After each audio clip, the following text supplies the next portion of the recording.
तुझे क्या लगता है बालक कि तू मेरी जकड़ से निकल गया तो अब बच जाएगा तू?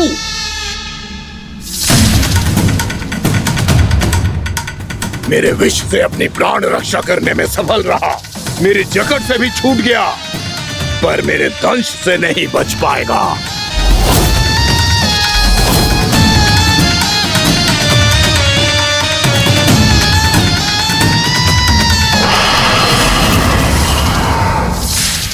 अब भय से भाग रहा है, पर मैं तुझे मृत्यु देकर रहूंगा।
नन्हा सा कान्हा कितनी देर भाग पाएगा?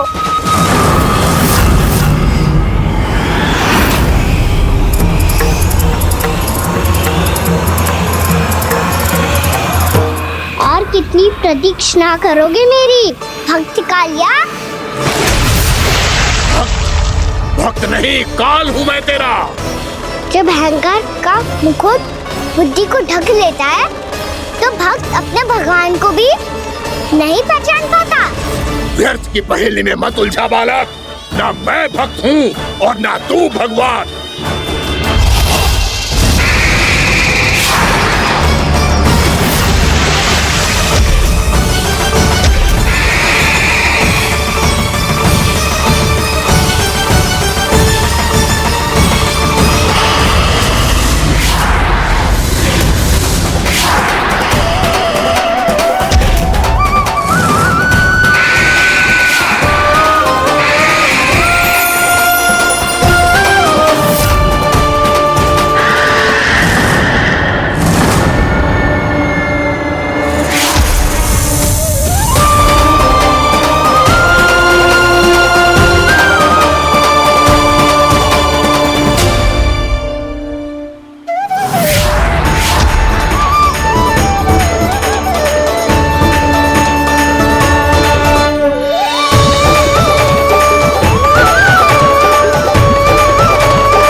उसे छूकर कालिया नाग का हलाहल जैसा विष भी चरणामृत बन गया है और यमुना जी के जल में फैल चुके विष के प्रभाव को भी नष्ट कर रहा है।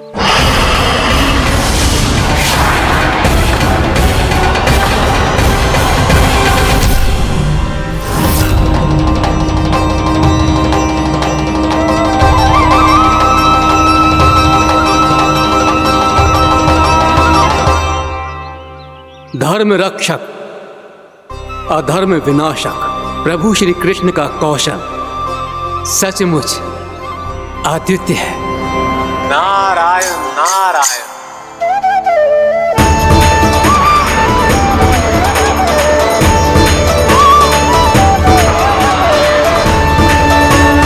मेरा भाग तुम्हारे भीतर के अहंकार का प्रतीक है कालिया। अब तुम्हारा अहंकार, तुम्हारा अर्पण मेरे पाँव के नीचे है और तुम्हारी पूंछ अर्थात तुम्हारे प्राण मेरे हाथों में। अब तुम क्या करोगे भक्त?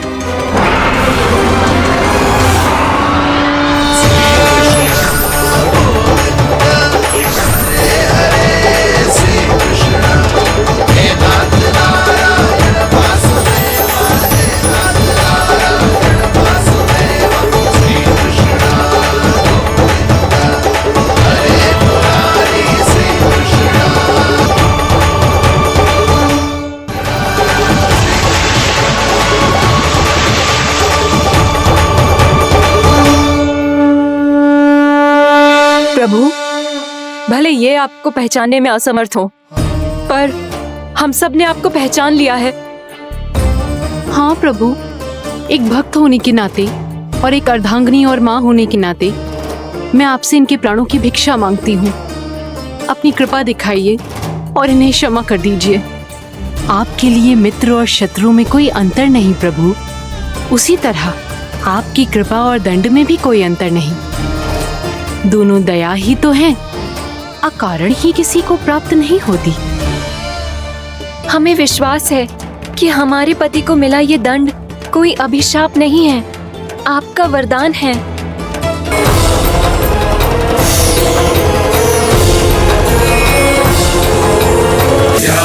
ज्ञानगम्यम् वन्दे विष्णुं भवभयहरं सर्वलोकैकनाथम्।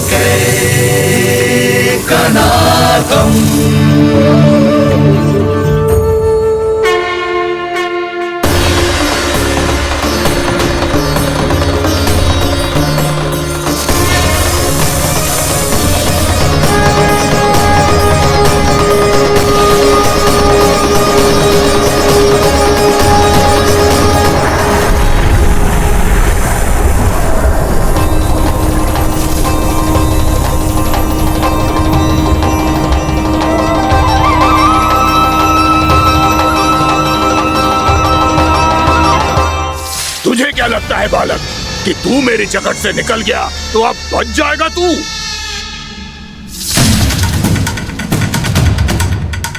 मेरे विष से अपनी प्राण रक्षा करने में सफल रहा, मेरी जगत से भी छूट गया, पर मेरे दंश से नहीं बच पाएगा।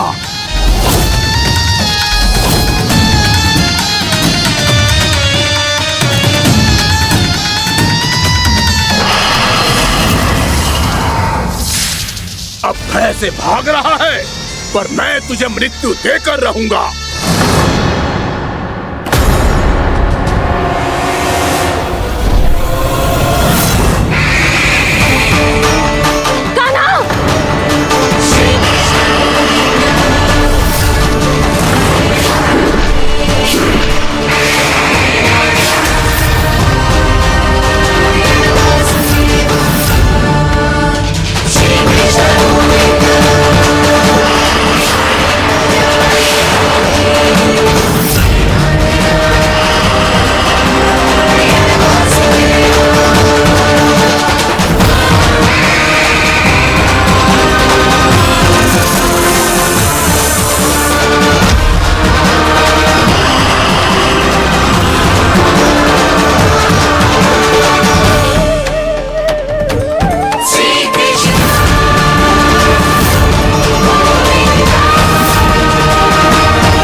नन्हा सा काना कितनी देर भाग पाएगा?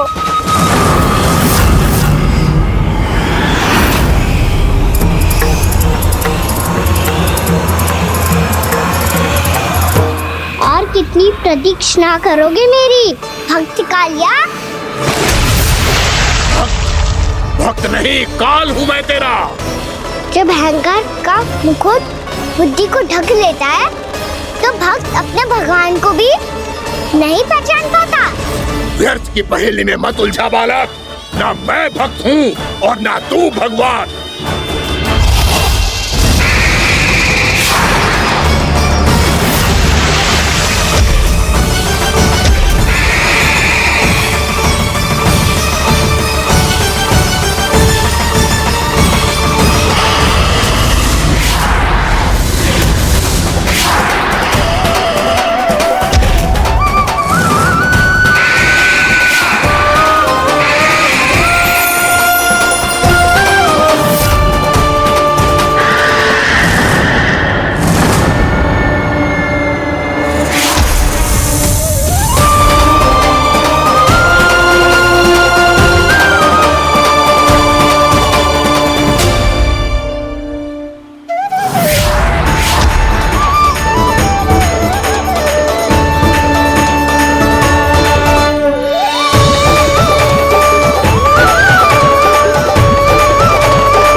उसे छूकर कालिया नाग का हलाहल जैसा विष भी चरणामृत बन गया है और यमुना जी के जल में फैल चुके विष के प्रभाव को भी नष्ट कर रहा है।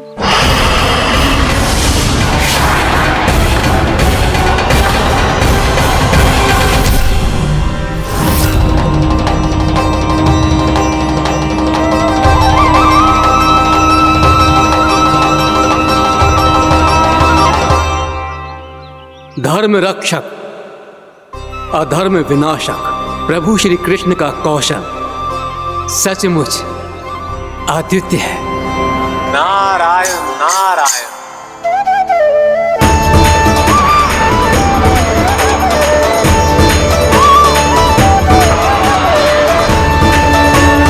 मेरा भाग तुम्हारे भीतर के अहंकार का प्रतीक है कालिया। अब तुम्हारा अहंकार, तुम्हारा अनपान मेरे पाँव के नीचे है और तुम्हारी पूंछ अर्थात तुम्हारे प्राण मेरे हाथ में। अब तुम क्या करोगे भक्त?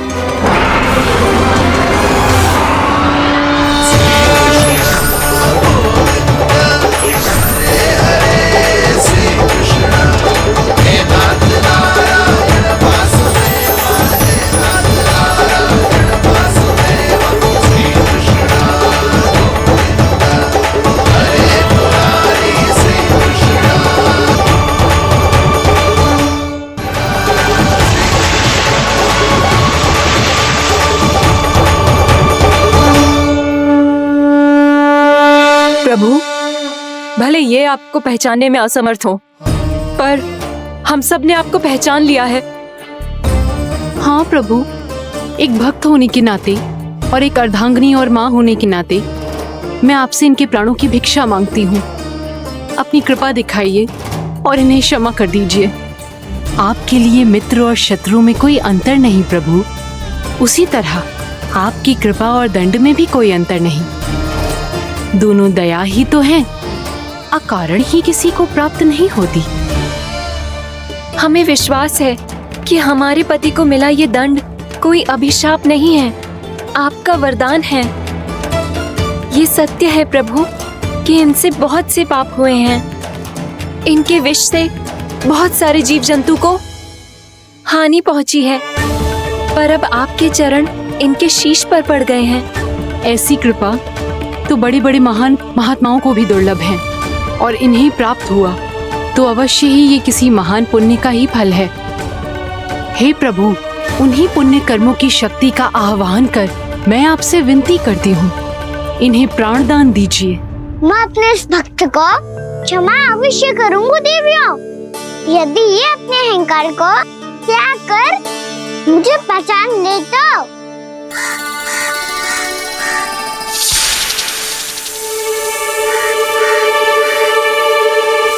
मैं तुम्हें श्राप देता हूँ, जितनी विषैली तुम्हारी जिह्वा है उतने ही विषैले सर्प बन जाओ तुम।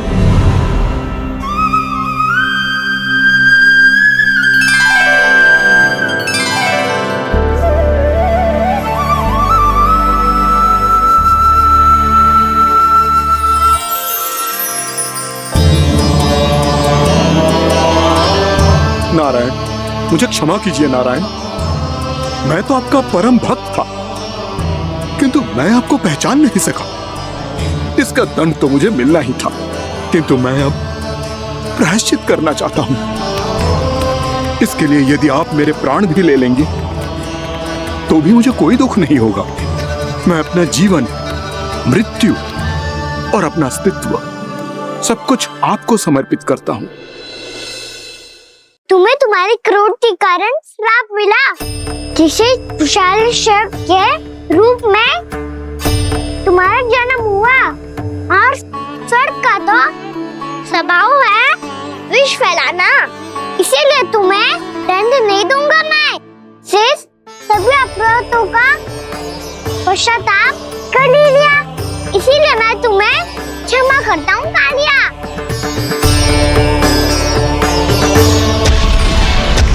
पर तुम्हें यहाँ से दूर समुद्र के बीच जाकर रहना होगा, जहाँ किसी निर्दोष का जीवन तुम्हारे विष से प्रभावित ना हो। मैं चाहकर भी आपकी इस आज्ञा का पालन नहीं कर सकता, मैं असमर्थ। ये सत्य है प्रभु कि इनसे बहुत से पाप हुए हैं। इनके विष से बहुत सारे जीव जंतु को हानि पहुंची है, पर अब आपके चरण इनके शीश पर पड़ गए हैं। ऐसी कृपा तो बड़े बड़े महान महात्माओं को भी दुर्लभ है, और इन्हें प्राप्त हुआ तो अवश्य ही ये किसी महान पुण्य का ही फल है। हे प्रभु, उन्हीं पुण्य कर्मों की शक्ति का आह्वान कर मैं आपसे विनती करती हूँ, इन्हें प्राण दान दीजिए। मैं अपने इस भक्त को क्षमा अवश्य करूंगी देवियों, यदि ये अपने अहंकार को त्याग कर मुझे पहचान ले तो।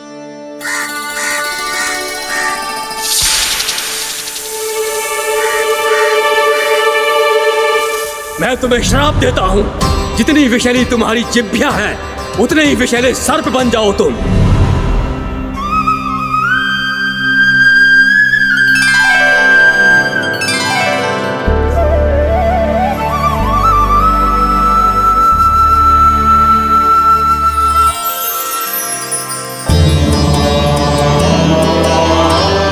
नारायण, मुझे क्षमा कीजिए नारायण।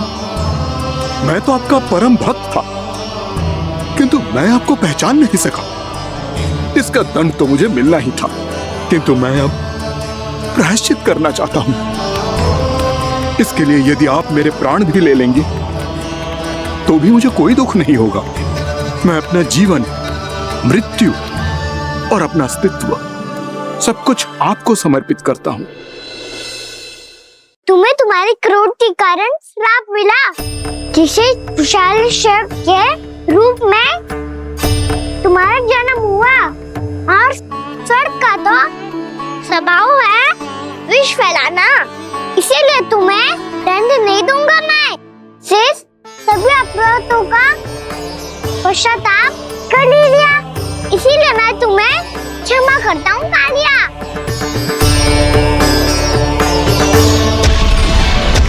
पर तुम्हें यहाँ से दूर समुद्र के बीच जाकर रहना होगा, जहाँ किसी निर्दोष का जीवन तुम्हारे विष से प्रभावित ना हो। मैं चाहकर भी आपकी इस आज्ञा का पालन नहीं कर सकता, मैं असमर्थ हूँ प्रभु। क्योंकि यदि मैं इस क्षेत्र को छोड़कर गया तो मेरी मृत्यु निश्चित है।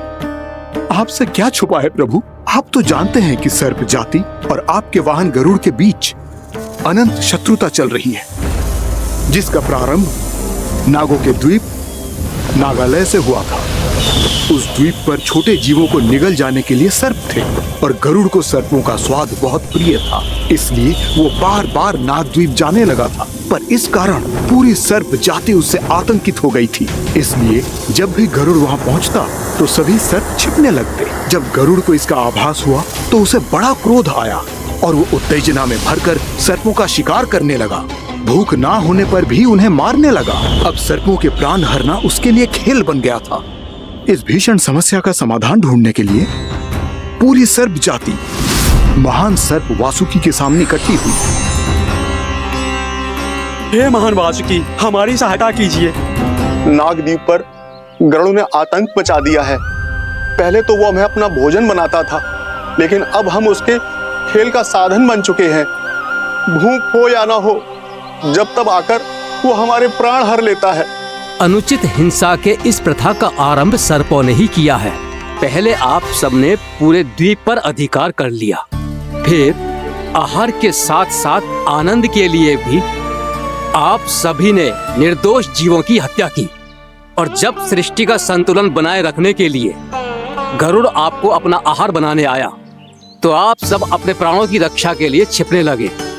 तो फिर गरुड़ का उत्तेजित होना तो स्वाभाविक ही था।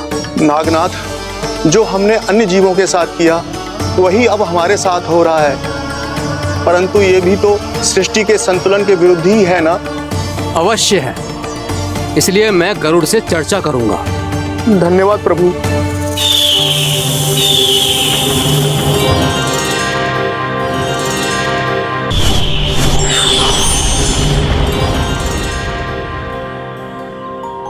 श्री नारायण के वाहन पक्षीराज गरुड़, मैं संपूर्ण सर्प जाति की ओर से आपसे एक निवेदन करने आया हूँ। कहिए, क्या कहना चाहते हैं आप? हे पक्षीराज, यदि आप हम पर ऐसे ही आक्रमण करते रहे तो शीघ्र ही हमारी प्रजाति समाप्त हो जाएगी। इसीलिए हमारी आपसे विनती है, यदि आप उचित समझें तो सर्पों के किसी एक घर से हम आपको एक सर्प प्रतिदिन अर्पित करेंगे। आप उसको आहार बनाइए और अन्य सर्पों को जीवित रहने का अधिकार दीजिए। मुझे स्वीकार है। तब से प्रतिदिन किसी एक घर से एक सर्प गरुड़ के भोजन के लिए भेजा जाने लगा। समय के साथ मेरे घर की भी बारी आई, परंतु मैंने एक बहुत बड़ी भूल कर दी। समय आ गया है स्वामी, आज गरुड़ के आहार के लिए इसे चुना गया है। कौन है यह गरुड़ और क्यों दूं मैं इसे कोई भेंट? स्वामी, सभी सर्प राज्यों और गरुड़ के बीच में यही समझौता हुआ है, हमें इसका सम्मान करना ही होगा। मैंने कोई समझौता नहीं किया, मैंने कोई वचन नहीं दिया और ना ही मैं किसी गरुड़ से भयभीत होता हूँ। यदि इस राज्य में किसी को सर्पों को अपना आहार बनाने का अधिकार है तो वो केवल मुझे है। अब से गरुड़ को दी जाने वाली हर भेंट मुझे दी जाएगी, महाविषधारी महान नागराज कालिया को। ये और कुछ नहीं, मेरा अभिमान था प्रभु, और ये मेरे इस जन्म की सबसे बड़ी भूल थी, क्योंकि फिर जब गरुड़ को इस बारे में पता चला तो। कालिया, अभिमान में आकर तूने अपने काल को ललकारा है।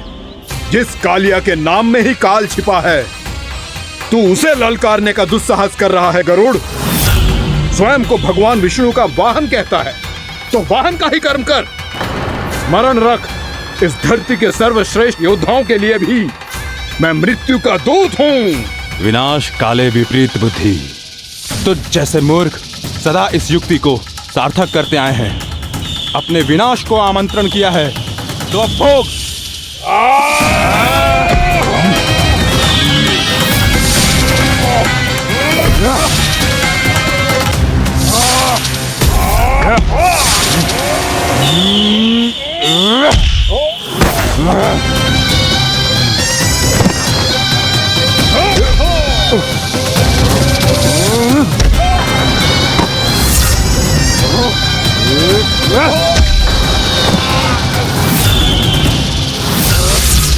जिसने मेरा भोजन चुराने की धृष्टता की है वो इसी योग्य है।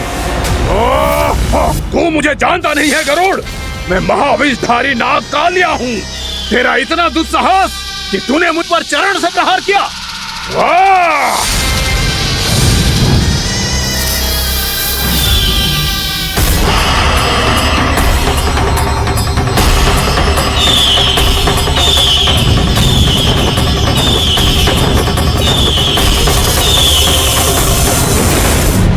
मैं अपने अभिमान में भूल गया था कि गरुड़ मुझसे कहीं अधिक शक्तिशाली है। इसलिए अपने प्राणों की रक्षा करने के लिए मैं एक स्थान से दूसरे स्थान भागने लगा।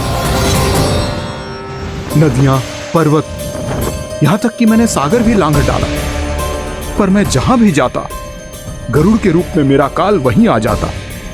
इसीलिए मृत्यु की आशंका से भयभीत होकर मैं अपने बड़े भाई मां कद्रु के प्रथम पुत्र अनंत शेषनाग से राय लेने चला गया।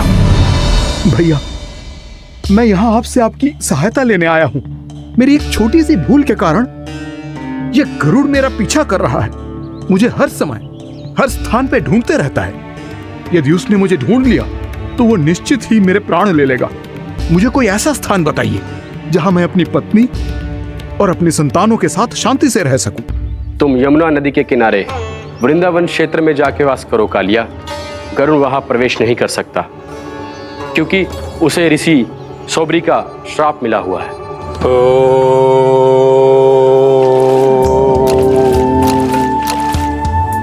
ध्यान और तपस्या का नित्य कर्म करते हुए ऋषि के मन में मछलियों के प्रति प्रेम भाव इतना बढ़ गया कि वो भूल गए सभी जीव खाद्य श्रृंखला का भाग होते हैं और मछलियां भी इस नियम की अपवाद नहीं है।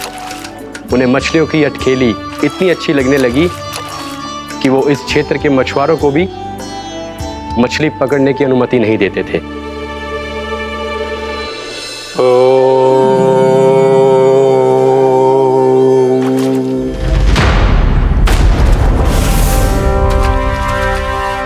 उस दिन वो उस पक्षी को नहीं रोक पाए, पर तब से सावधान रहने लगे। यहां तक कि अपने साधना से भी अधिक ध्यान वो पक्षियों पर केंद्रित करने लगे। ठहरो!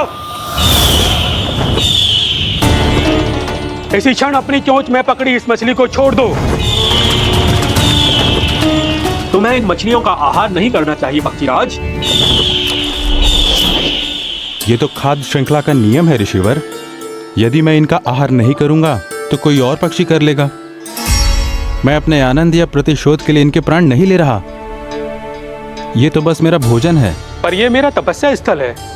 तुम यहाँ शिकार करके मेरी साधना में विघ्न नहीं डाल सकते पक्षीराज। यदि आपकी यही इच्छा है तो मैं आज के बाद यहाँ नहीं आऊंगा।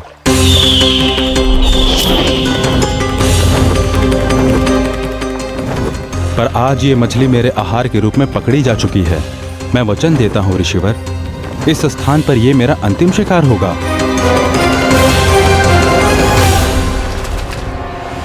आज के बाद यदि तुमने वृंदावन की निकट उड़ान भी भरी तो तुम सैकड़ों टुकड़ों में फटकर मारे जाओगे पक्षीराज। ये मेरा श्राप है।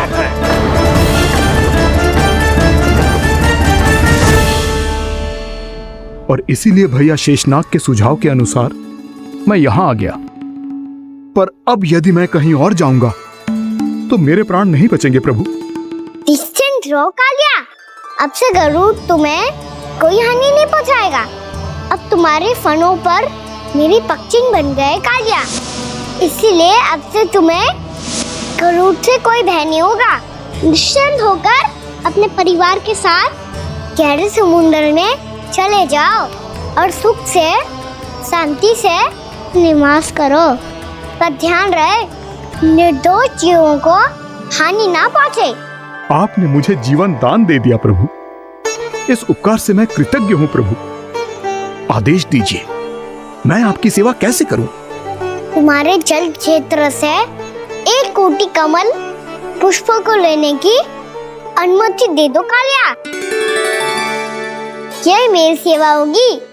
प्रभु, ये तो मेरा सौभाग्य होगा।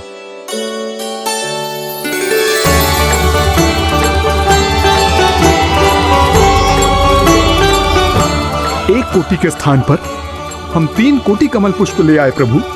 मैं तुम्हारी सेवा भाव से प्रसन्न हुआ कालिया। रमनाक द्वीप पर चले जाओ ताकि तुम्हारे कारण फिर कभी किसी निर्दोष जीव को हानि ना पहुंचे और न ही तुम्हारा विष मेरे प्रिय यमुना नदी के जल को दूषित कर पाए। मैं तुम्हें आशीर्वाद देता हूँ।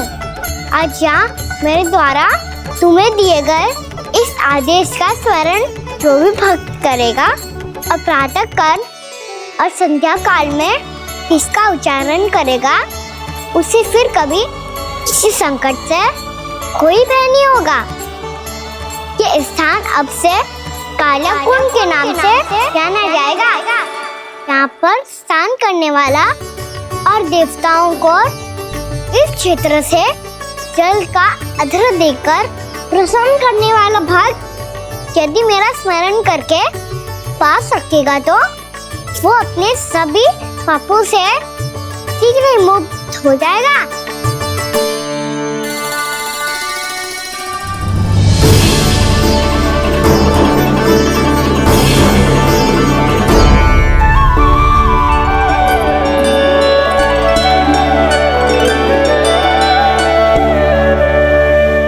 कौन है जी भगवान जिसने अभी अभी कालिया जैसे विशाल विस्तर का सामना किया, या एक साधारण बालक जो शीत की अधिकता से ठिठुर रहा है? क्या करूं? मैं लल्ला को ममता के आंचल में छुपा लूं या भक्त बनकर प्रभु की लीला देखती रहूं? क्या करूं मैं? कितना ठंडा था जल, बहुत सर्दी लग रही है। सर्दी से तड़पते हुए कैसे देखूं इसे? अभी जाके अपने पल्लू से सुखाती हूँ। हृदय से लगा के स्नेह की आंच दूंगी तो सर्दी पल भर में छूमंतर हो जाएगी।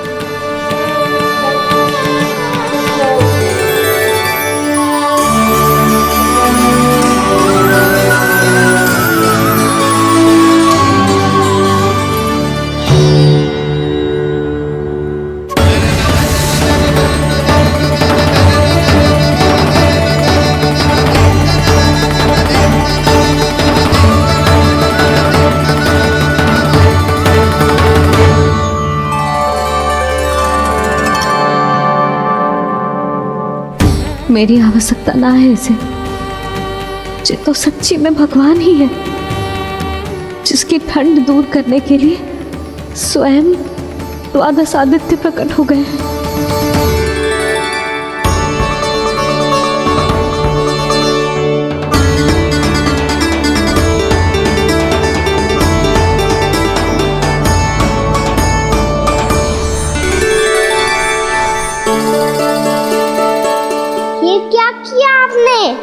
मैया मुझे अपने हृदय से लगाने वाली थी कि आप सब प्रकट हो गए। क्षमा कीजिए प्रभु, पर आपको भीगा हुआ देखकर, ठंड से ठिठुरता हुआ देखकर हमसे रहा नहीं गया। हम अपने वश में नहीं थे प्रभु। भक्ति से भावुक होकर हम प्रकट होने पर विवश हो गए थे। हमारी किरणें जैसे स्वयं ही फूट पड़ी और दौड़ पड़ी आपको सुखाने के लिए। मैं आपका प्रेम, आपकी भक्ति समझता हूं आदित्यगण, और इसीलिए इस समय मैं जहां खड़ा हूं, इस स्थान को द्वादश आदित्य टीला के नाम से जाना जाएगा। द्वादश आदित्य टीला के नाम से जाना जाएगा। हम धन्य हो गए प्रभु। पर कहाँ जा रहा है? जो गड़बड़ किया उसे सुधारिए तो सही। प्रभु आज्ञा दीजिए। अपना दाब इतना अधिक बढ़ा दीजिए कि मुझे स्वेद आने लगे, ताकि मैया मुझे स्वेद में लीला देख के और भूल जाए कि मैं ही भगवान हूँ, और मैया मुझे अपनी गोद में उठा के ले जाए।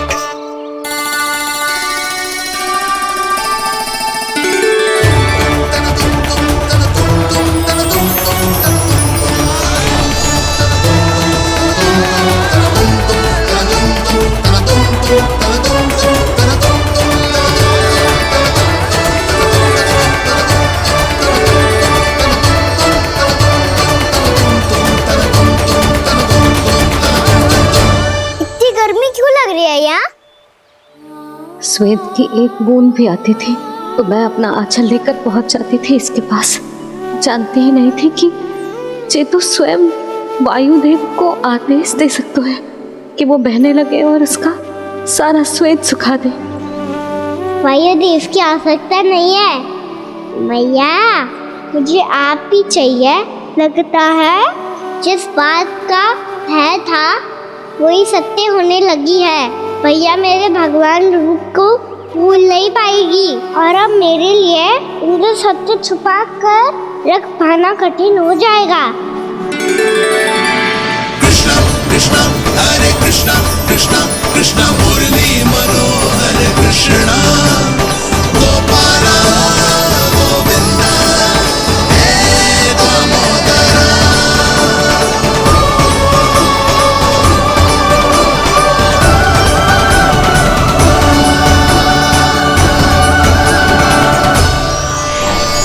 प्रभु, आपके श्वेत से बने इस प्रसंगदान सरोवर का प्रणाम स्वीकार कीजिए।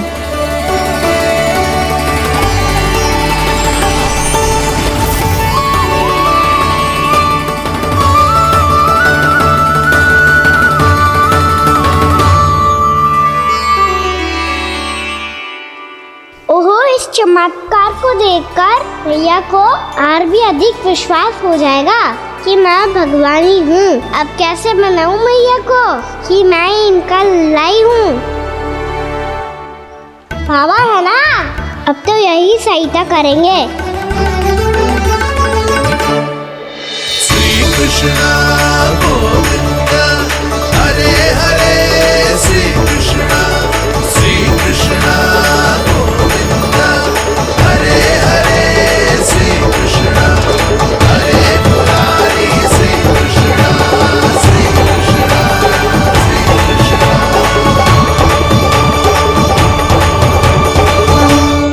बाबा एक कोटि ना, मैंने तो 3 कोटि कमल पुष्पों का प्रबंध कर दिया है और चिंता करने की आवश्यकता ना है। 1 कोटि कमल के स्थान पर 3 कोटि कमल पुष्प मिल गए हैं। हाँ कान्हा, मैं उचित संदेश के साथ ये सारे पुष्प उस कंस के पास भिजवा दो। महाप्रक्रमी कान्हा की जय। वृंदावन रक्षक कान्हा की जय। महाप्रक्रमी कान्हा की जय। भानु जी नंदराज, बाकी गांव वालों को लेकर ये सारे पुष्प इकट्ठा करो और कंस के दरबार में पहुंचाओ। जी।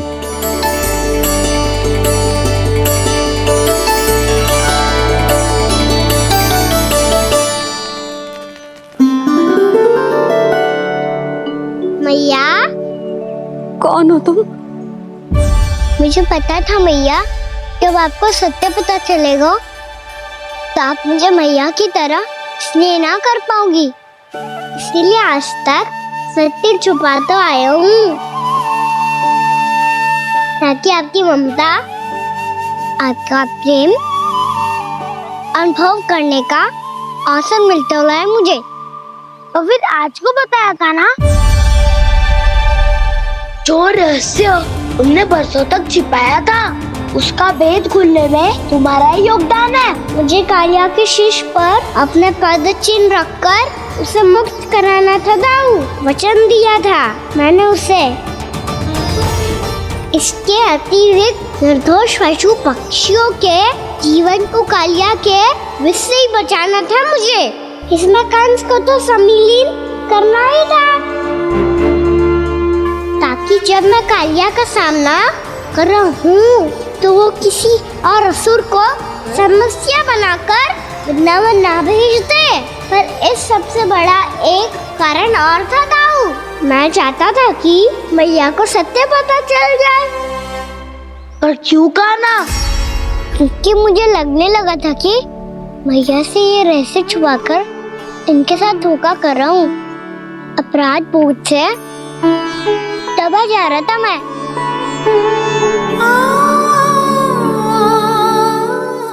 जो सत्य आपको, बाबा को, सभी को पता है, यहाँ तक कि मेरे सखा भी जानते हैं, वो सत्य मैंने मैया से छिपाया। केवल इसी लोक में कि मुझे इनकी ममता प्राप्त होती रहे, पर ऐसा करके मैं अपने से निस्वार्थ प्रेम करने वाली मैया को धोखा दे रहा था। आप ही बताओ दाऊ, जो इस संसार में मुझसे सबसे अधिक भरोसा करता है, उसी के साथ छल कैसे कर सकता हूँ मैं? हाँ, मैं नारायण का अवतार हूँ, पर अपनी मैया का छोटा सा लल्ला भी तो हूँ।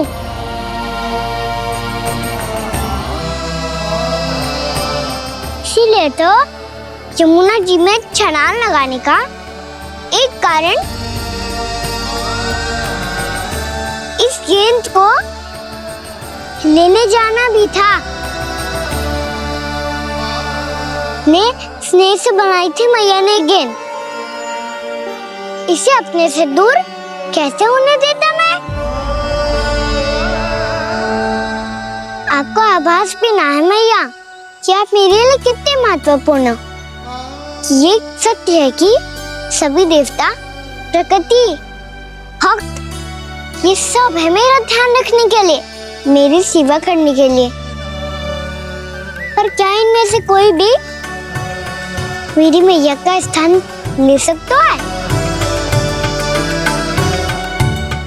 और आप भी तो यही चाहती थी कि मैं आपका लल्ला बन के आऊं, कि मैं आपका लल्ला बन के आऊं, कि मैं आपका लल्ला बन के आऊं।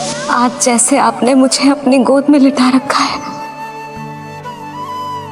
क्या कुछ ऐसा नहीं हो सकता कि शीघ्र ही मुझे आपको अपनी गोद में खिलाने का अवसर मिल जाए? मैया, नारायण का अवतार होना क्या इतनी बड़ी समस्या है कि आप हृदय से भी राह लगा सकते? मैया,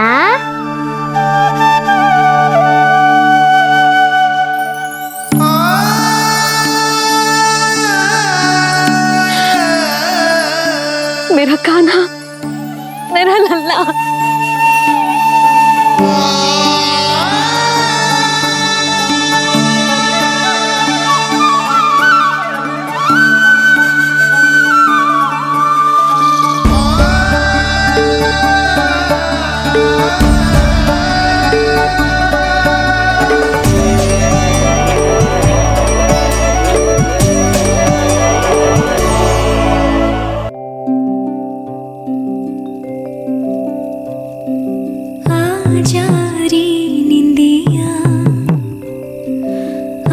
जल्दी से आ, मैया लोरी सुनावे, अजरिया रे गोदी का पलना है, मैया डोरी झूली उसमें कान्हा रे, अजरिया रे तुझसे है पूरन दुनिया मोरी, लल्ला तो मेरा, मैया मैं तोरी, अजरिया रे रू रू रू रू रू रू रू रू रू रू रू रू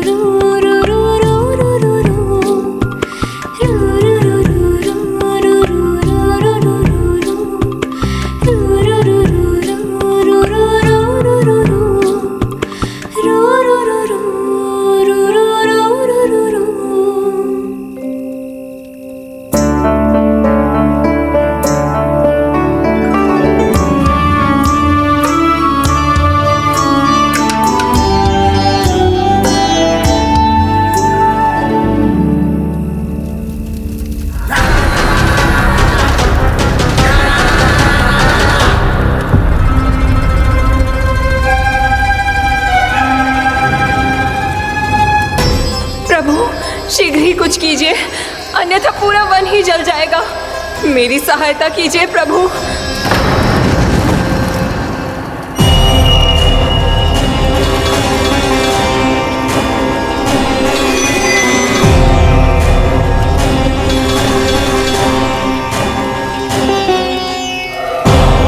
आज कोई नहीं रोक सकता मुझे। आज इस वन का एक एक दिन का जला डालूंगा। मुझे भूल गए दावानल, मैं तुम्हें ऐसा करने की आज्ञा नहीं दूंगा।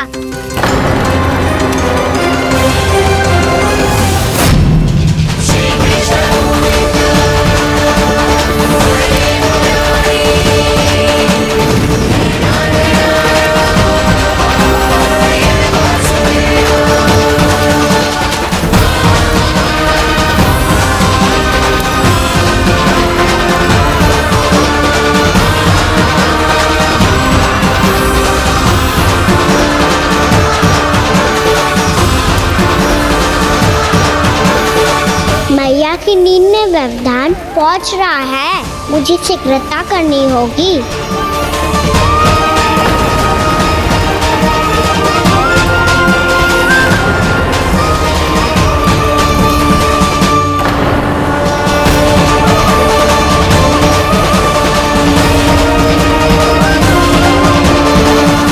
कुछ ही समय पहले बुझती हुई चिंगारी से घबरा गया था, अब इतने विशाल दावानल को निगल गया।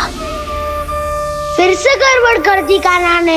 समझाया था कोई लीला मत करना, तुम्हारी समस्या और बढ़ जाएगी।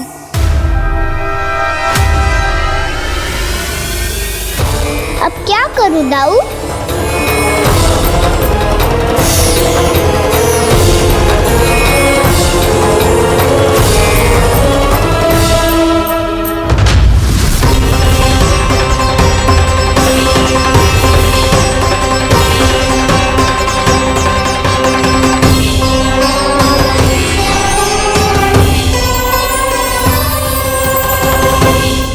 जब जब मैं इसे अपने लल्ला के रूप में देखने का प्रयास करती हूँ, मुझे प्रभु दिखते हैं। कैसे कैसे समझाऊं अपने आप को?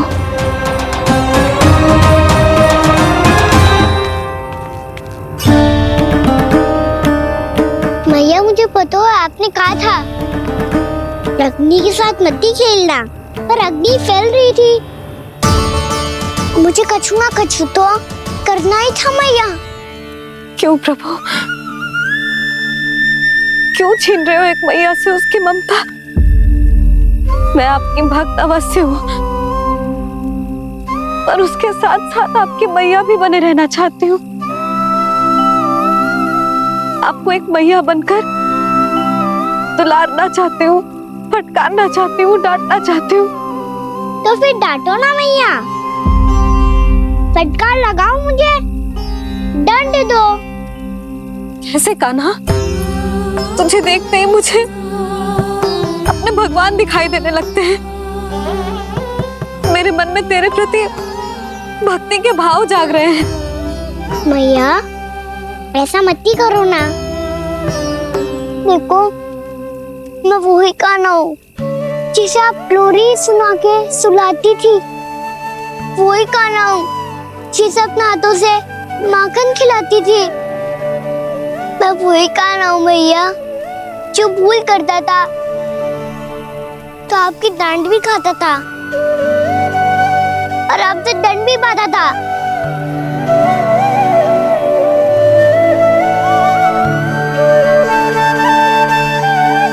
मैया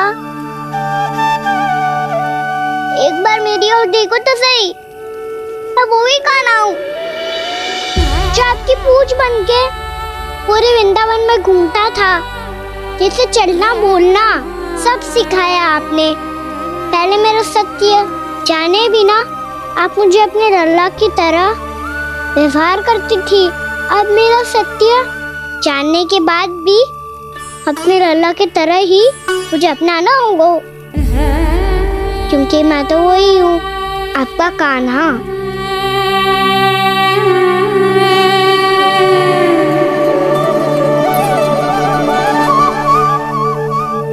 प्यार करते हो तुम मुझसे?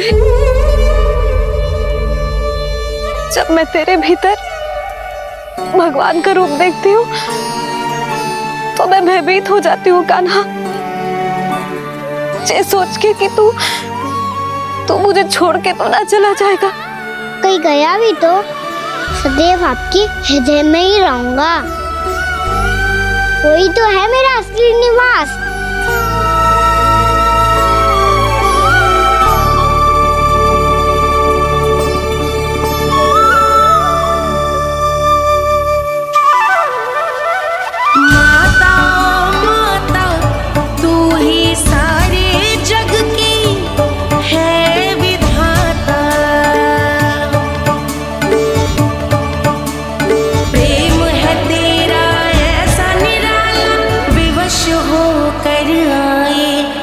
जग पाला।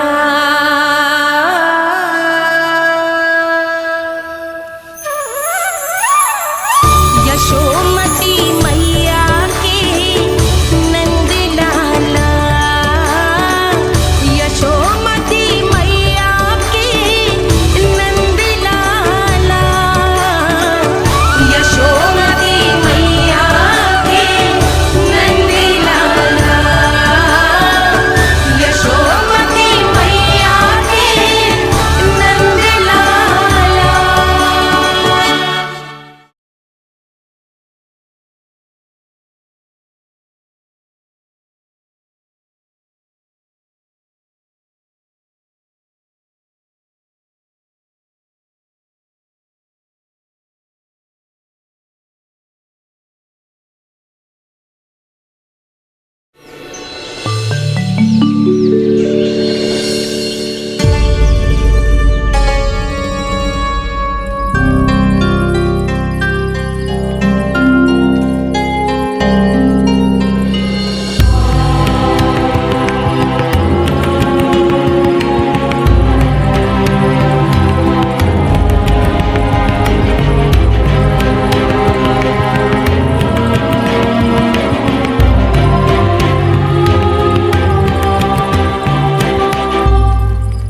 लल्ला सिगरेट पैक कर, घर पहुंचकर झाड़ बुहारी भी करनी है।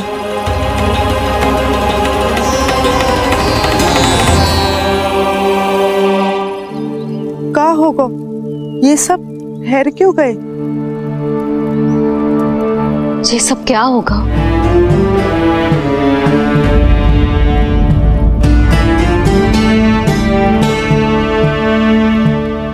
कल ही तो हम इस क्षेत्र की सुंदरता की प्रशंसा कर रहे थे ना, और आज कछु बचो है तो बस चिंगारियां, भस्म का ढेर और विनाश का दृश्य।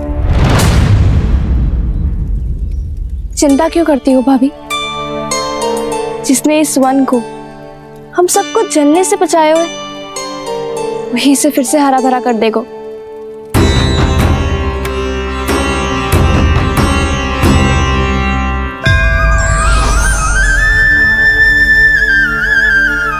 नंदराज, इस समय घर जाना सुरक्षित होगा? पूरा मार्ग जल गयो है। इन सुलगती चिंगारियों का ताप किसी बालक या वृद्ध के पांव में लग गयो तो?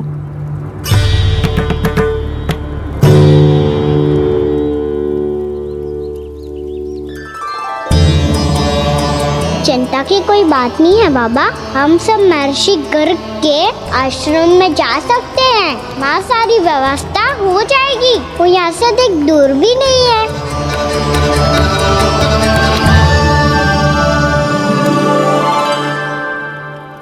मुझे लगता है कि हम सबको ऋषि गर्ग के आश्रम जाना चाहिए। वहां चलकर कुछ समय उनकी सेवा करेंगे, और जैसे ही अग्नि शांत हो जाएगी और वृंदावन जाने को मार्ग सुरक्षित हो जाएगा, हम सब वापस लौट चलेंगे। अच्छा विचार है। वही महर्षि गर्ग जिन्होंने मेरा नामकरण करा था।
आज से तुम्हें सारा संसार जिस नाम से पहचानेगा वो नाम है, वो नाम है कृष्ण, कृष्ण। वो नाम है, वो नाम है कृष्ण, कृष्ण। वो नाम है, वो नाम है कृष्ण, कृष्ण।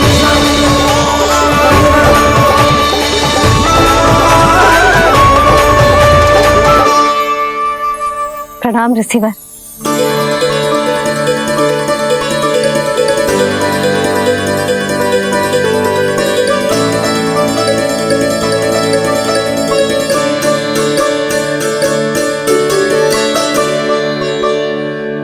रिसीवर, आपका स्वास्थ्य ठीक तो है ना?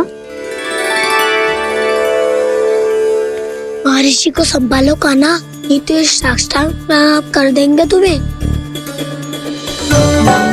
और तब छोटी बा को तुम्हारे भगवान होने की स्मृति फिर से आ जाएगी।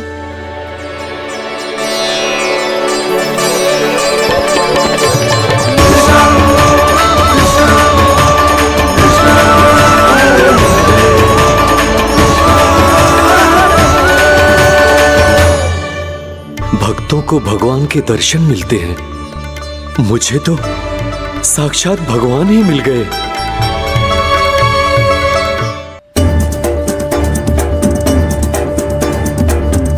इस समय मैं भगवान नहीं, बस आपका शिष्य हूँ ऋषिवर। स्मरण रखिए, भगवान अपने भक्त के घर नहीं आए।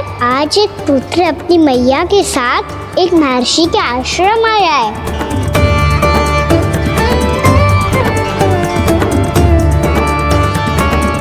देखो तू इसे, ऐसे हृदय से लग रहा है जैसे कितने अच्छे से जानता हूँ। जानते हो मैया, बाबा ने कितनी बार बताया हो इनके बारे में कि कैसे मेरा नामकरण करा था, इसलिए तो इतने विशेष है ये मेरे लिए।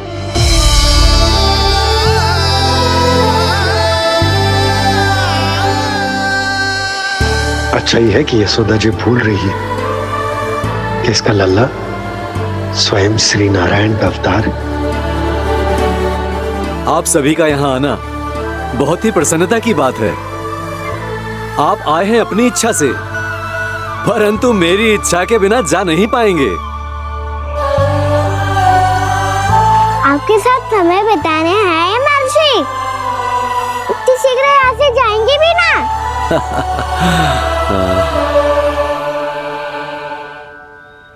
लगता है कान्हा के मस्तिष्क में कोई योजना है, कोई फिर से कोई लीला तो नहीं करने वाला ये।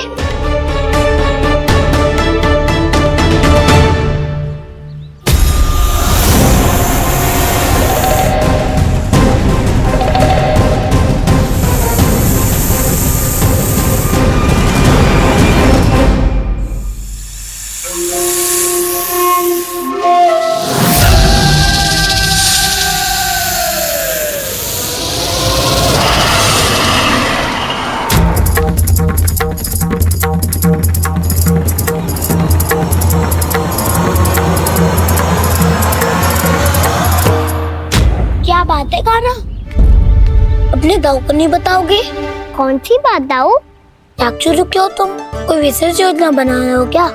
मैं कोई विशेष योजना कभी नहीं बताता दाऊ, जो होना होता है वो अपने आप हो जाता है। वैसे दाऊ, योजना बनाओ भी क्यों?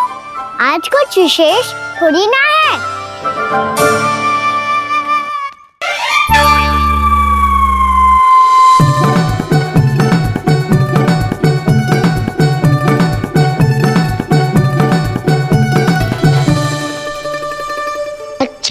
तो मेरा जन्मदिन इसके लिए विशेष अवसर नहीं है, या फिर इसे स्मरण ही नहीं है कि आज मेरा जन्मदिन है?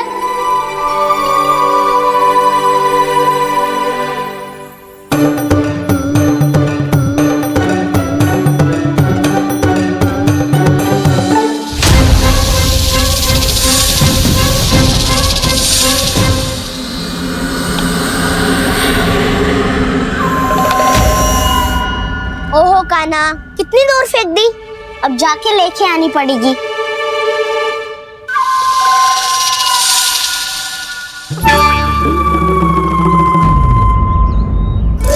बलराम,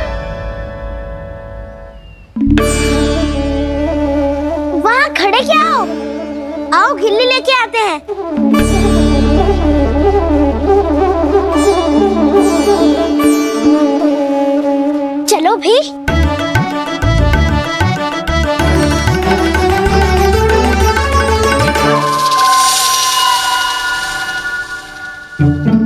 अब मेरी बारी है। नहीं नहीं, अब मैं खेलूंगा। क्या हुआ दाऊ, क्या देख रही हो? ऐसा लगा कि जैसे कोई था यहाँ। वरना दाऊ कोई ना कोई तो जीव जंतु होगा ही। छोड़ो ना, अब आपकी बारी। मार गिल्ली बर लगा के। हाँ हाँ, बलराम को खेलने दो, अभी अभी आया ना।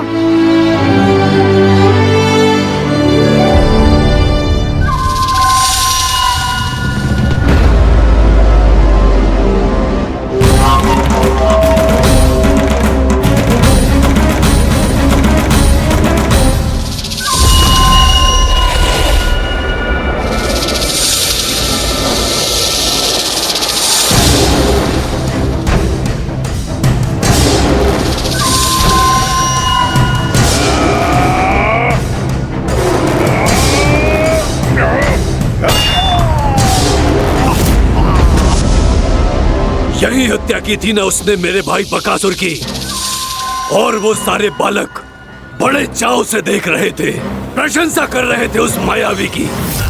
मेरी बहन पूतना के हाथों से तो बच गए, किंतु अब मेरे क्रोध से, मेरे भीतर दहकती प्रतिशोध की अग्नि से अब ना तो वो बालक बचेंगे और ना ही वो विष्णु अवतार। और भूलना मत, महाराज ने क्या कहा था, सीधे सीधे उस मायावी का सामना नहीं करना है तुम्हें। वो बालक बहुत चतुर है।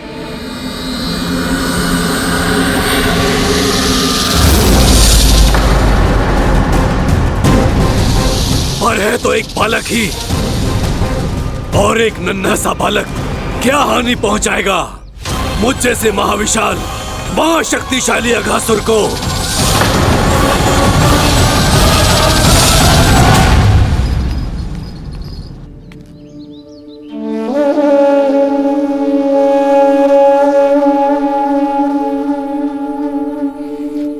पता नहीं तेरी मैया क्या क्या सोच रही होगी। विवाह के समय एक दूसरे को वचन दिया था, कभी भी एक दूसरे से कछु ना छुपाएंगे। और मैंने कितने वर्षों तक तेरे दिव्य होने की बात उससे छुपाई।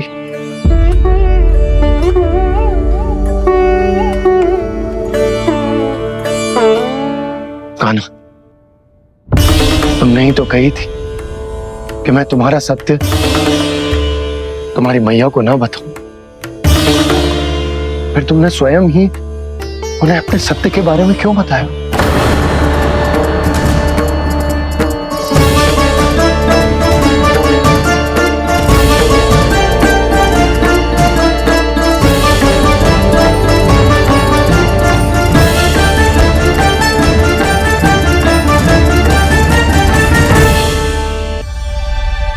कान्हा, तुमने ही तो कही थी कि मैं तुम्हारा सत्य तुम्हारी मैया को ना बताऊं।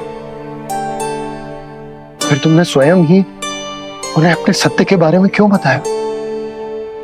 दाऊ के मन में यही शंका थी बाबा। उन्हें भी मैंने यही कहा था कि मैया को कभी ना कभी तो मेरा रहस्य पता चलना था। किसी और से जानकारी मिलती तो उन्हें अधिक दुख होता।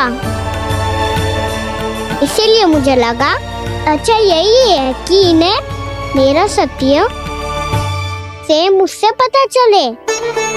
वैसे भी मैया से भीड़ छुपा के मुझे अच्छा नहीं लगता बाबा। इतने वर्षों में मैं जब जब मैया से कुछ भी छुपाता था तब तक मेरी हृदय को भी पीड़ा होती थी।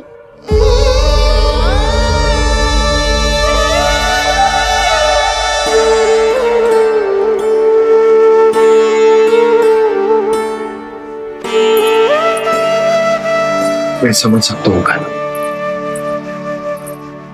क्या सोच रहे हो? कछु ना। क्या कछु ना? पता भी है ये सारे बालक कल रात से भूखे हैं। दो कान्हा चल।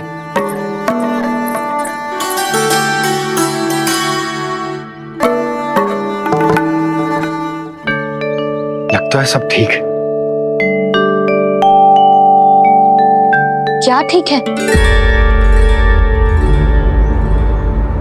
कछु ठीक ना है, बहुत कठिन है, पर मैं प्रयास कर रही हूं कि स्वयं को समझा पाऊं कि मेरा लल्ला मेरे प्रभु श्रीहरि का अवतार है।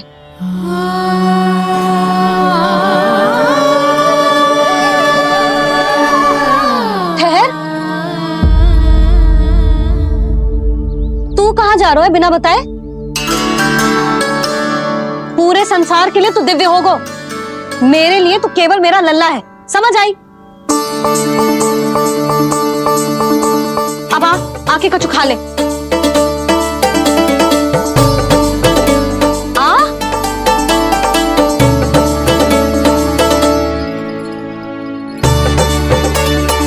ले खा। पहले आप खाओ मैया।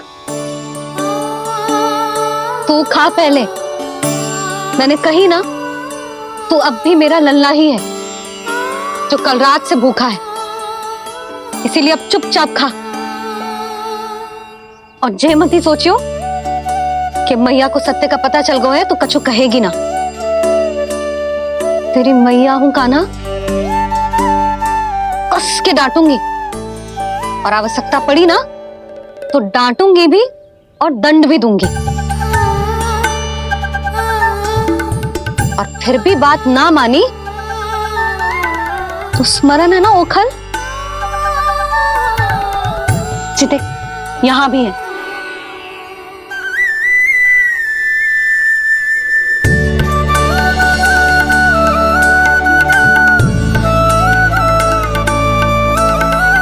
आपकी डांट फटकार और दंड में फूलों से भी अधिक मिठास है भैया। प्रेम है तेरा ऐसा निराला, विवश हो कर आए जगपाला।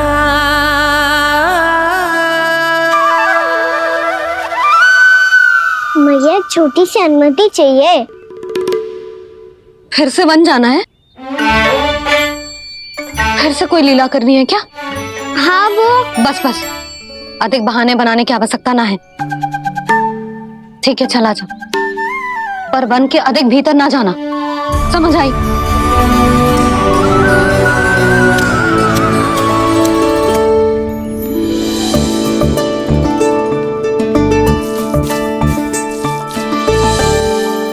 चलो मिल गई अनुमति।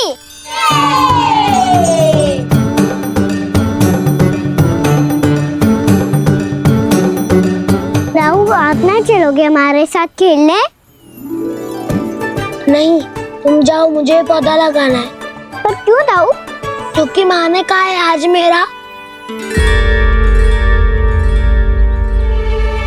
कहा है कि पौधे लगाने से फल मिलते हैं। पर पौधा तो लगो, फल ना है। इतने शीघ्र फल नहीं आते खाना, कम से कम 1 वर्ष प्रतीक्षा करनी पड़ती है। तो 1 वर्ष के बाद इसी पौधे के नीचे बैठ के फल खाएंगे। आज के विशेष दिन को स्मरण रखना सिखाओ। सब स्मरण रखना, बस अपने दाऊ का जन्मदिन ही भूल जाना तुम। वैसे आज के दिन की एक और विशेष बात है। आज माँ को बनाने की आवश्यकता भी ना पड़ी, उसके बिना ही वन जाने की अनुमति मिल गई। जय हुई ना बात। अब चलो।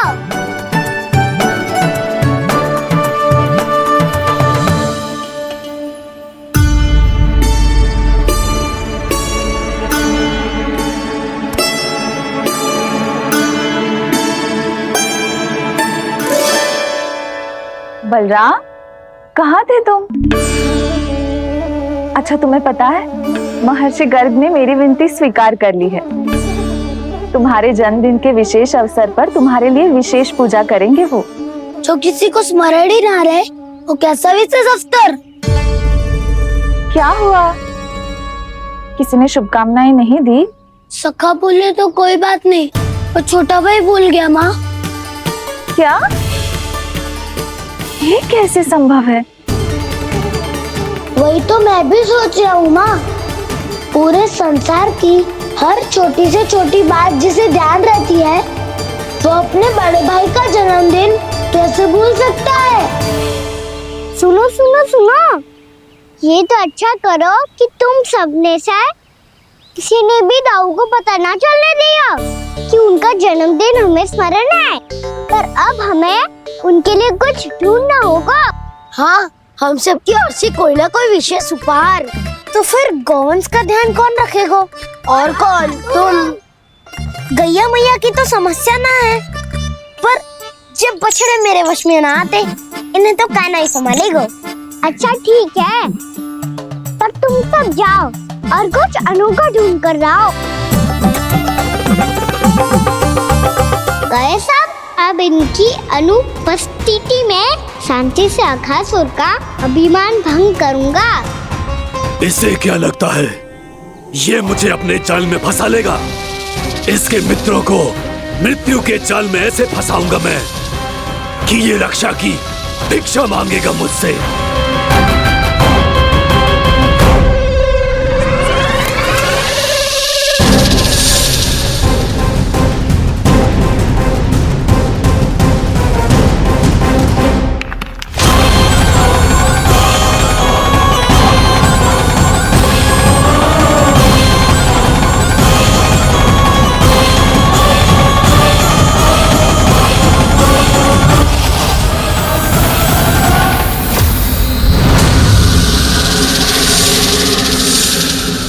क्या ले चलूं बलराम के लिए जो हो बहुत विशेष?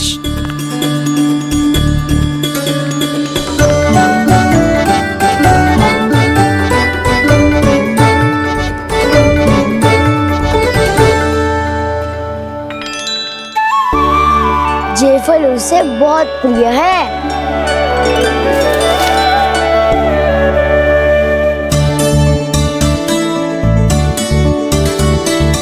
पत्थरी के रत्न।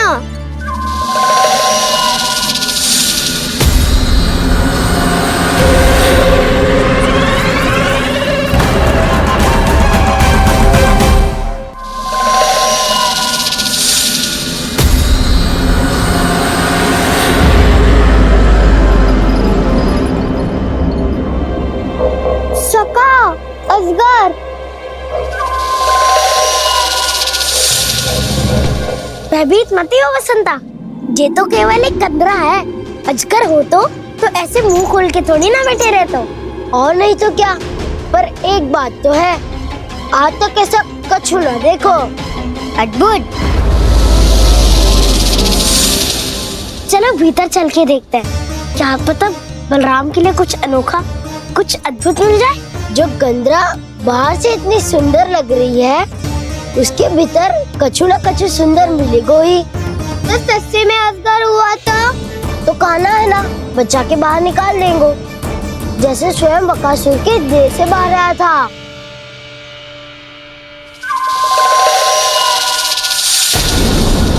ये अजगर ये अभी अभी आंखें खोली इसने। अरे वसंता, तुझे तो हर बात पे कुछ ना कुछ दिख ही जाता है। इसे छोड़कर हम सब भीतर चलते हैं। चलो चलो। अरे मुझे अकेला सुन के कहाँ जा रहे हो?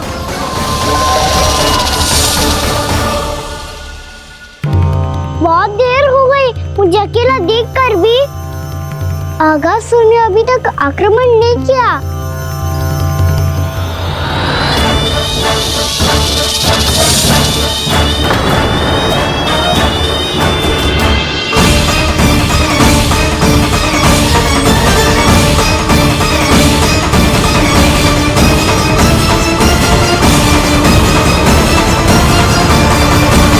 इसने तो उल्टी चाल चल ली। मुझे आघात करने के स्थान पर मेरे सखा को ही नार बना लिया। उसके सखाओं को आहार बना लिया है मैंने। अब उस विष्णु अवतार को इनकी रक्षा करने आना ही पड़ेगा, और तब मैं उसके प्राण लेकर अपना प्रतिशोध पूरा करूंगा। गैया मैया, अपना ध्यान रखना। मुझे सखा को मुक्त कराने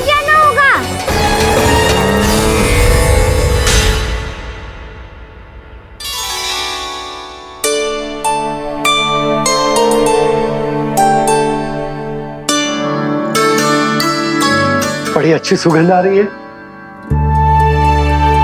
किसके लिए पका रही हो? कान्हा और उसके सखाओं के लिए। अभी तक जैसे वापस ना आए हैं, अब मैं ही जाऊंगी, जाके दे आऊंगी। उन्हें भूख लगी आई होगी ना। यशोदा, मैंने तुमसे इतनी बड़ी बात छुपाई, उसके लिए मुझसे क्रोधित हो ना? ना, आपके स्थान पे मैं होती तो मैं भी ऐसा ही करती।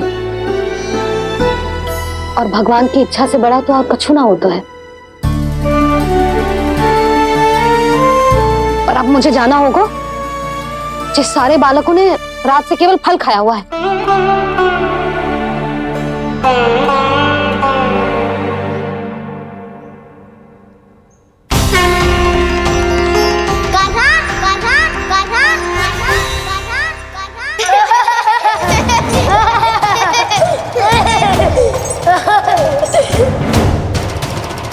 ध्वनि गूंज रही है, ये कंदरा ही है। चलो और भीतर चल के देखते हैं।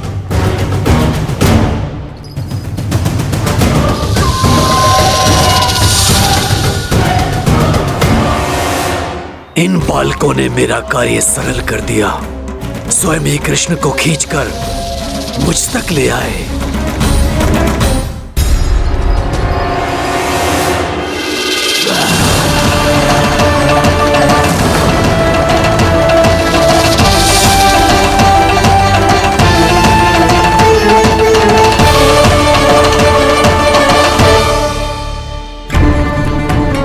कहाँ गए ये सब? दिखाई नहीं दे रहे। ये यहाँ खड़ा क्यों है? भीतर आ बालक, ताकि तुझे और तेरे सखाओं को एक साथ बचा लूं मैं। लगता है अब मुझे ही कुछ करना होगा।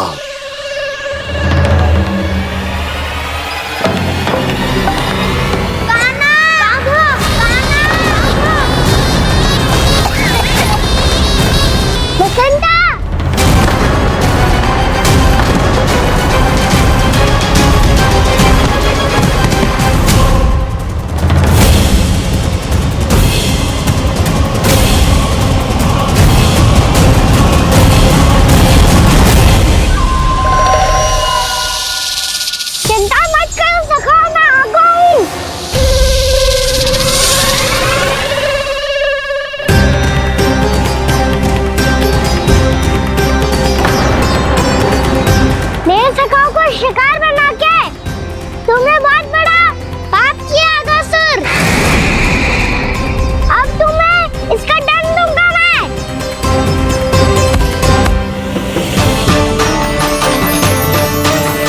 श्री कृष्ण गोविंदा हरे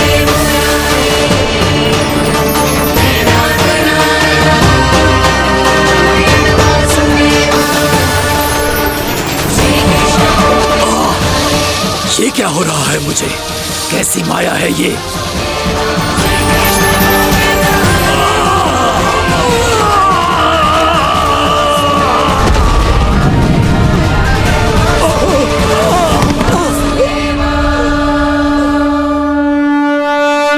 नारायण नारायण।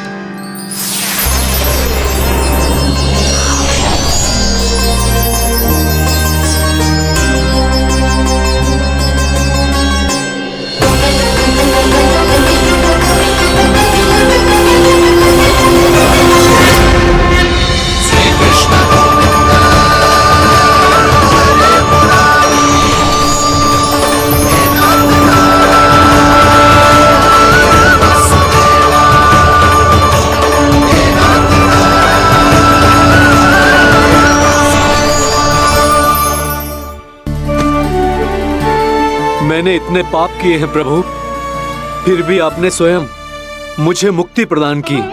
ऐसा सौभाग्य मुझे क्यों मिला प्रभु? ये तो होना ही था अगासुर। यही था विधि का विधान। पूर्व जन्म में तुम राक्षस शंखचूड़ के पुत्र थे, युवा थे, बहुत बलवान और कामदेव के समान आकर्षण होने के कारण बहुत गर्व हो गया था।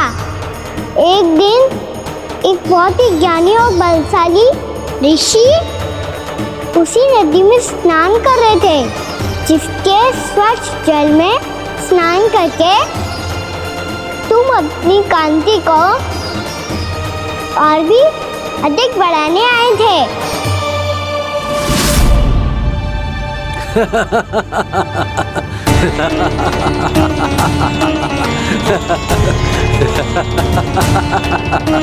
ये क्या देख लिया मैंने? भला कोई इतना वक्र भी हो सकता है? एक कुरुवृद्ध, इसी क्षण मेरी दृष्टि से दूर हो जा। किसी भयानक श्राप की भांति कहीं तेरी इस देह की छाया मेरे सुंदर स्वरूप पर न पड़ जाए। भाग जा यहाँ से।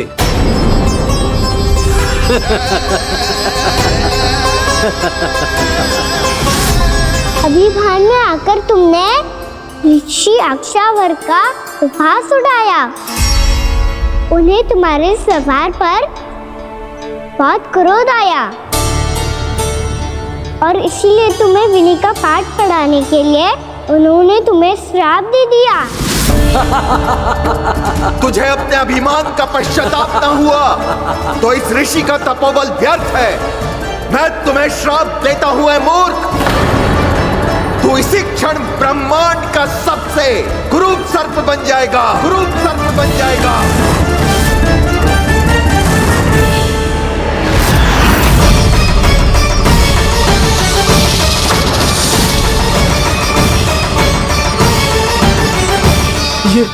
ये क्या हो रहा है मुझे?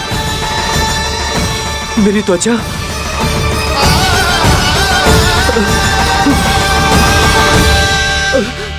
क्षमा ऋषिवर, क्षमा कर दीजिए मुझे। मुझसे बहुत बड़ा पाप हो गया ऋषिवर। मैं मूढ़ हूं, अज्ञानी हूं मैं, किंतु अब मुझे अपनी भूल का आभास हो गया है ऋषिवर। पश्चाताप की अग्नि में जल रहा हूं मैं। आप तो कृपालु हैं, दयालु हैं। मुझ पर कृपा करें, मुझ पर कृपा करें। क्षमा कर दीजिए मुझे, क्षमा कर दीजिए। मैंने तुम्हें क्षमा किया अघासुर, पर मैं चाहकर भी अपना श्राप वापस नहीं ले सकता। पर तुम्हें वरदान अवश्य दे सकता हूं। तुम्हें अपने श्राप युक्त जीवन से मुक्ति स्वयं श्री विष्णु के कर कमलों से मिलेगी, विष्णु के कर कमलों से मिलेगी।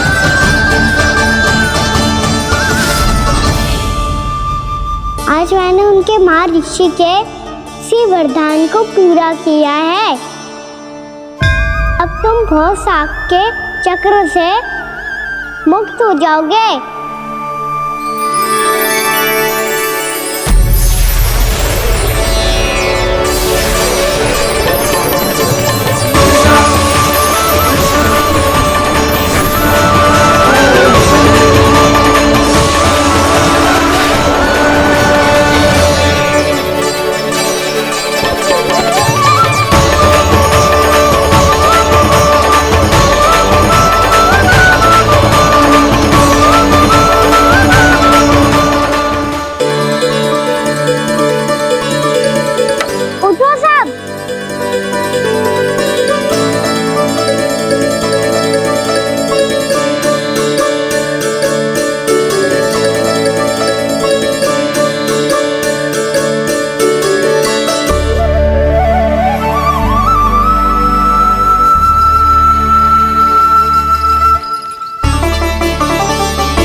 हम तो मरने वाले थे ना कान्हा। मुझे सांस लेने में कितनी कठिनाई हो रही थी। मुझे तो लगा था जीवन लीला पूरी हो गई हमारी। पर कान्हा, तूने हमें बचाया कैसे? हाँ कान्हा, बताओ ना, तुमने हमें बचाया कैसे? चमत्कारी औषधि से। जानते हो ना कितना बड़ा वैद्य हूँ मैं।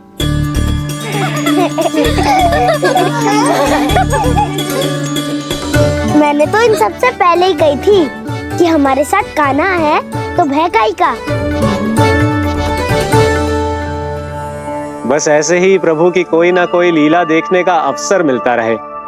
नारायण नारायण।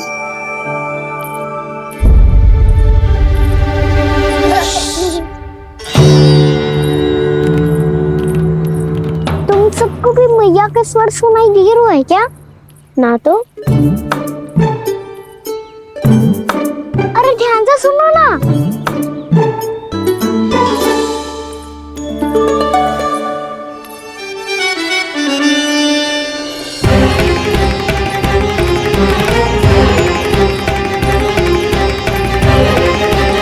जाने कहाँ होगो। कान्हा! इससे पहले कि वो यहाँ आ जाए, हमें उन तक पहुँचना होगा। यदि उन्होंने इस आकासुर की नृत्य देह को देख लिया, तो वैरती भयभीत हो जाएंगी। चलो, चलो।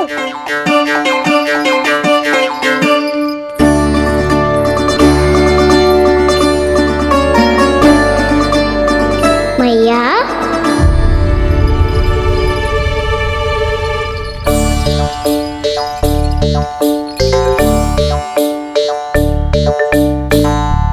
अरे क्या होगा, ऐसे सब हाँफ रहे हो और दौड़ के क्यों आ रहे हो? तुम सब किसी समस्या में तो ना पड़ गए? समस्या नहीं काकी, बहुत बड़ा संकट आ गया था।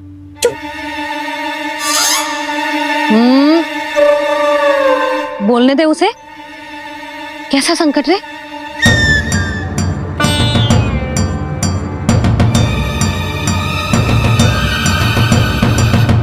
वो हमें समझ ही नहीं आ रहा था कि हम दाऊ को क्या उपहार दे।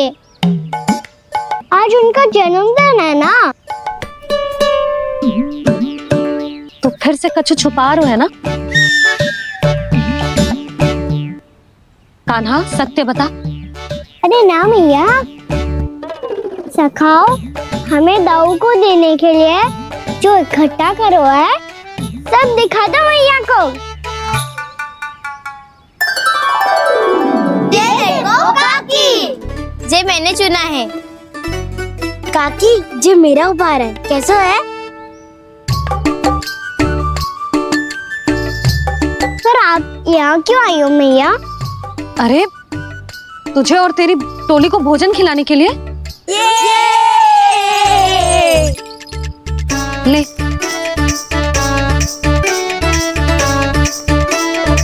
आहा, इतनी बड़ी विजय का उत्सव तो ऐसे पकवान खा के मनाना चाहिए।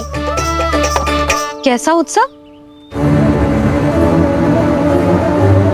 कान्हा, तूने फिर से कछु करो है क्या? मैया कहीं ना, मैंने दाऊ का जन्मदिन है आज। अब आप जाओ, हम सब बालक अपनी तरफ से बनाएंगे उत्सव। हाँ हाँ जाती हूँ।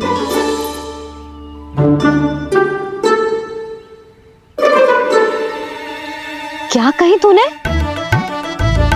कान्हा, एक बात तो बता, बलराम के बिना तुम सब उसका जन्म उत्सव कैसे मनाओगे?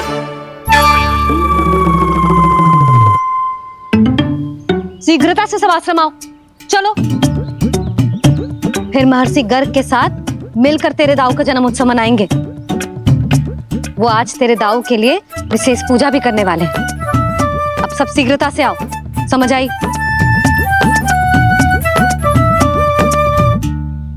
मेरा जन्मदिन मने ना मने, किसी को कोई अंतर ही नहीं पड़ता। सब वन में आनंद ले रहे होंगे। बलराम, दुखी मत हो पुत्र। तुम्हारे सखा आएंगे ना, तो मैं उन्हें स्मरण करा दूंगी, ठीक है? नहीं माँ, छोटा भाई होने के नाते कान्हा को स्वयं स्मरण रखना चाहिए था।